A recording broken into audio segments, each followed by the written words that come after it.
First up, Sean Payton's return to the Superdome. He might not have come back with a chainsaw, but man, he sure bled his former team dry. The Broncos offense wasn't flashy, but it was steady.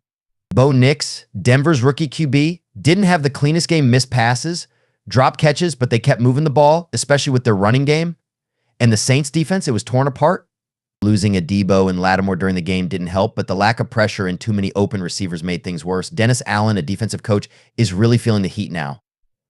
If things don't improve after their mini bye, this defense could end up near the bottom of the league statistically.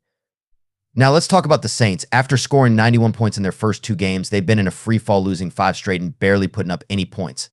For the second straight home game, they lost by 20+ points. The team was riddled with injuries, missing their QB, 2 receivers, and key linemen, and to make things worse, they lost 2 cornerbacks during the game. It wasn't pretty. Now, on to the rookie QBS. This game featured 2 rookie signal callers, but neither one will want this game on their highlight reel. Bo Nix outplayed Spencer Rattler, but it wasn't by much. Nix had some bad misses, but he used his legs well and avoided big mistakes. What was weird, though, is that he didn't target Cortland Sutton at all Sutton's first game without a target in his career. On the other side, Rattler looked rattled after an early strip sack. He never found his rhythm, his receivers didn't help, and 2 costly fumbles really sealed the deal.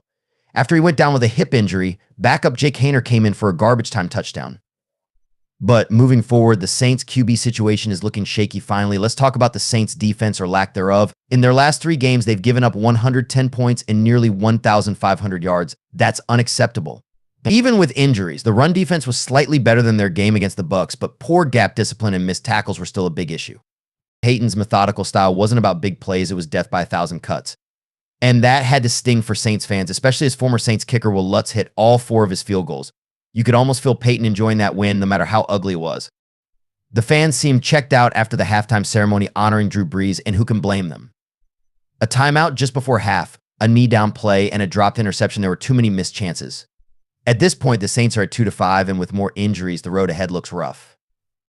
We have to give credit where it's due. Denver's defense stepped up big time. Coming off a rough game against the Chargers, they pulled it together, even without their Pro Bowl corner Patrick Surtain.